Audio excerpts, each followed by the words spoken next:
All right, so Serj Tankian is the vocalist of System of a Down. I caught up with him just last week, and we started things off with a bit of COVID small talk.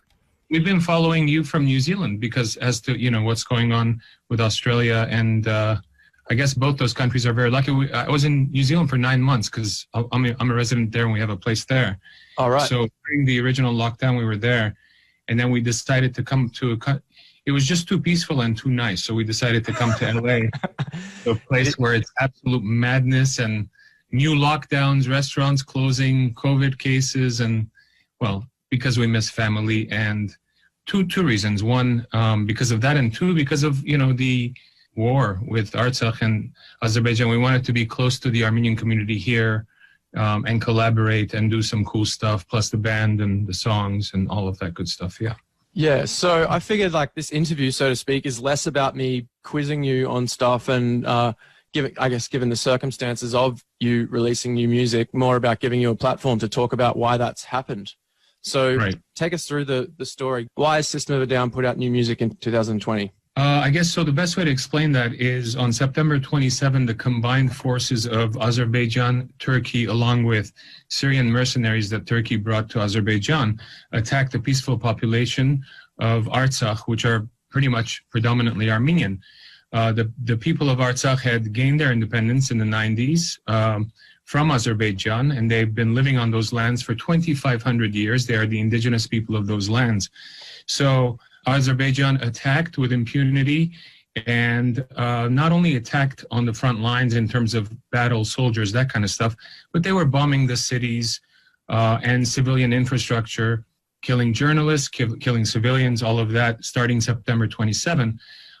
We knew that it was it was a David and Goliath kind of situation, and that they were well armed. And mind you, Turkey was on their side, which is a NATO ally with the second largest NATO army. So the small country of Armenia with limited resources over the long run didn't really stand a chance. Not only did they attack with missiles and, bombs and modern technology, but they also attacked with propaganda. They started from day one with disinformation, kind of pretending that Armenia is the one that attacked, which is impossible because Armenia was, the Armenian defense lines were where Artsakh was, and you'd have to come there to fight, and they've been, they've broken 3 ceasefires, one arbitrated by Russia, the other by France, the third by the United States, with impunity, again, blaming Armenia, committing war crimes, blaming Armenia. So our problem was, shit, man, they're abusing media around the world because the people around the world are, stuck in COVID. They're not going to send journalists. Some did, Vice News was one of the first to go. I just did an interview with them. They're really great. They go everywhere without fear. And they did phenomenal kind of reportage the first week of the war. And later on BBC and other people, but it was very difficult. So the media was just doing this false parody because the dictatorship of Azerbaijan and the dictatorship of Erdogan's Turkey was basically saying that, oh no, we're not the ones that started the war. Armenia did, even though they did with impunity. And so, and Armenia is a democracy, and yet without proper investigative journalism, this false parody was allowed to exist in the media. So we were all upset about it with the guys from System of a Down. We're all Armenian by culture. And so at the time, John, our drummer, hit us up and says, this is bullshit. We got to do something about this. I mean, we were already doing fundraising. I was doing press. And trying to spread awareness and the word. But he's like, we haven't put out song in 15, 16 years. We need to do something, put everything aside and do a song for our people. We all agreed. We all jumped on board. We made it happen in like a miraculous amount of time. I was in New Zealand at the time, so I came back to LA within the next week, went into the studio. I think we knocked it out in 3-4 days, 2 songs. Protect the Land and Genocidal Humanoids, and that's how this whole thing came about. On the rack at Triple J, that is one of 2 brand new System of a Down songs that we're going to hear tonight. Protect the Land, it's called.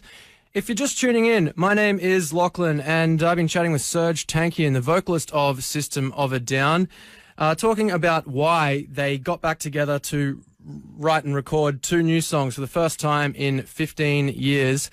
And it's because of Turkey and Azerbaijan joining forces to invade their cultural homeland of Armenia and, you know, killing a lot of people. It's nasty stuff. I asked Serj to explain how the occupying / invading forces are justifying this. Like, what's the backstory there? What was their motivation? This is what he had to say. How are they justifying it? Well, I guess you got to ask them how they're justifying it. But, you know, in the 1920s, Joseph Stalin decided to give these lands to Azerbaijan from a deal that he brokered with Kemal Atatürk of Turkey. So it was not his lands to give, but because Armenia fell under the Soviet Union, not by real choice, but because it was either that or having a second genocide by Turkey right after the First World War, which we already had. You know, the first genocide where we lost 1.5 million Armenians by the Ottoman Empire. And then in 1918, Armenia became independent for a very short period of time. In 1920, with the Turks at the door wanting to invade again, you know, and the Soviets saying, you can either do that, you can either deal with that, or you can become Soviet. Not much of a choice, really. So Stalin pretty much had his way. It was his way of dispelling nationalism, dispelling religion. It didn't really work, obviously. But so he would take one land and give it to another. He did that with Abkhazia and South Ossetia, which created obviously problems with Georgia. He did that with Crimea. He's done that with Nagorno-Karabakh, which is what Armenians call Artsakh. So these lands were never really Azeri lands. They were given to them by Stalin. They never controlled those lands. These have been independent people living there. They've always been predominantly Armenian.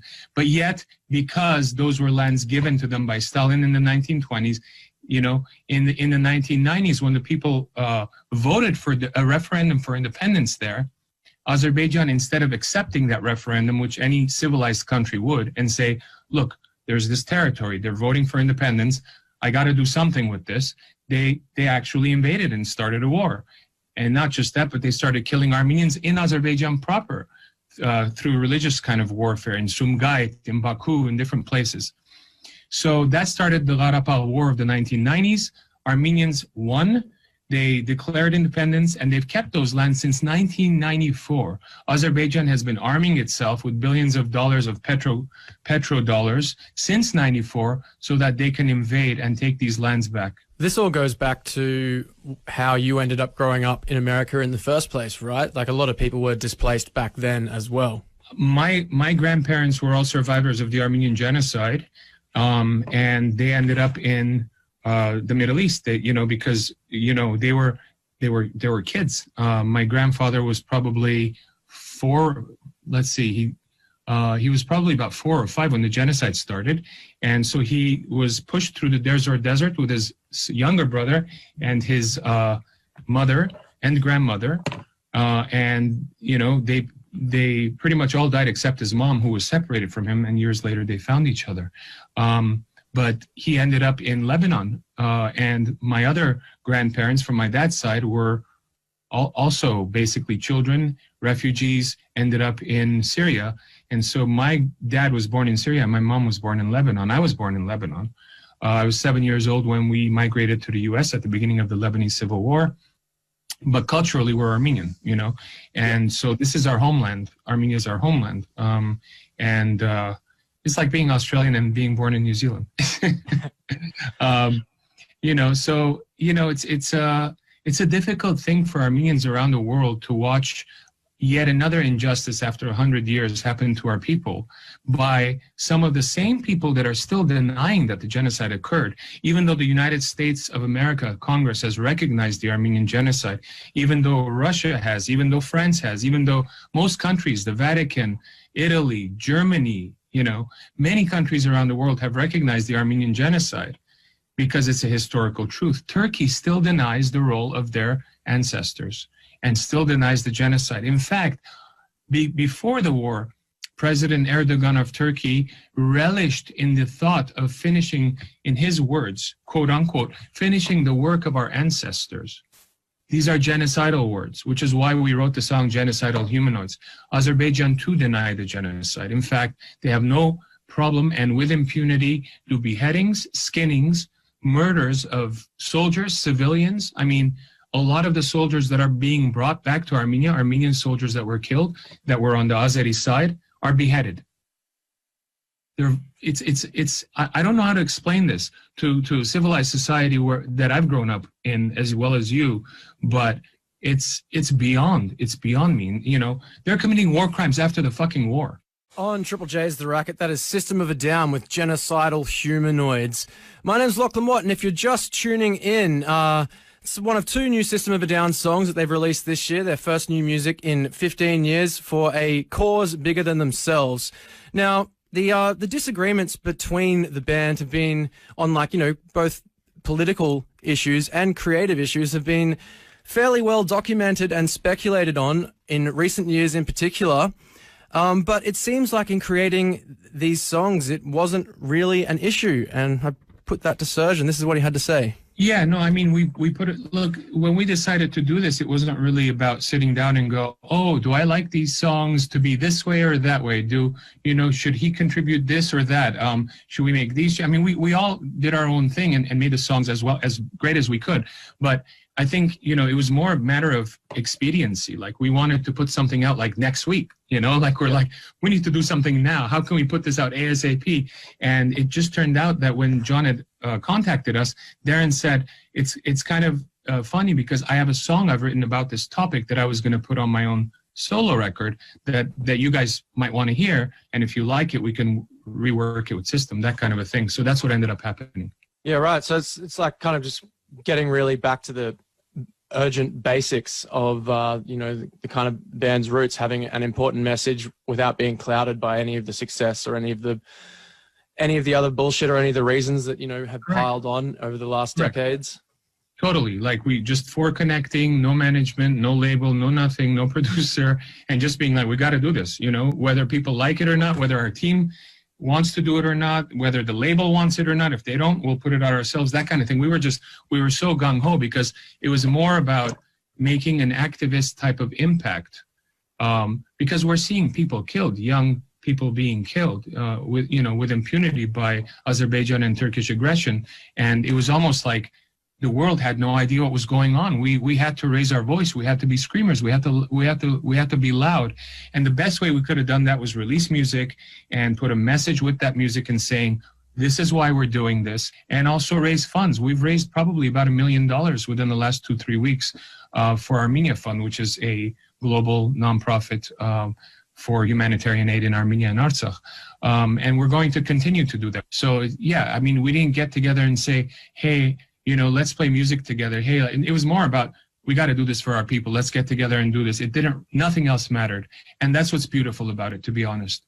Most people, just because the band hasn't put out music in all this time, most people assume that our relationship is sour. It's really not.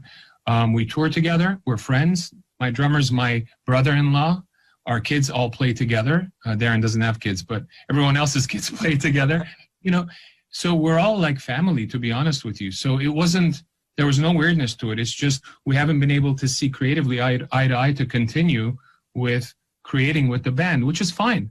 But that doesn't mean that you can't get together and do something for a cause. That doesn't mean you can't get together, tour, have some fun. Do you think this has opened a door to a new era, or is this just a once-off? I don't know, because right now we're focused on what's going on in Armenia. There's a huge humanitarian catastrophe. We're still focused on raising funds, raising awareness about this. Time will tell whether this leads to something else or not. And how have you found the fan response to the material itself? The fan response has been absolutely incredible. As soon as we released the songs, it really blew up all over the internet, and it did what we wanted to do, which is basically break into Azerbaijan's disinformation campaign. Especially our video for Protect the Land really hit it home, and people were like, wow, I'm crying, I didn't know about this. How can I help, And fans around the world were excited about the music, obviously, and the messaging is always part of the music. And we did a video together that we released explaining why we did this, why it's important to us, what's going on, so all of it kind of really came together to spike and make an impact. It also, I mean, I've heard from friends that, not only did it play in Armenia and Artsakh, but it was even played on the front lines and gave, people protecting their families a little kind of something saying that we're with you. that you're not alone on these lines against a better equipped, bigger army enemy that is trying to kill you and your family. The idea of that just made the hair on the back of my neck kind of stand up a little bit. Like that's pretty epic, man. But I think that just about covers it. One more thing I do want to mention. Sure. It just so happens that in Australia right now, there's a petition going on in Parliament, in your Parliament, to recognize Artsakh and to sanction Turkey. And Scott Morrison was handed a copy of it, if I'm not mistaken. And if you so want to be involved, I mean, if you so want to help sign the petition and make an impact, you can. You can go to anc.org.au, that's anc.org.au, and they have a link there where you can go and sign the petition to Parliament asking them to recognize Artsakh and sanction Turkey and Azerbaijan for their war crimes. The importance for the recognition of these people is to give them some legal status so that in the future, something like this will be, they'll be a proper country so that something like this will be less likely to occur.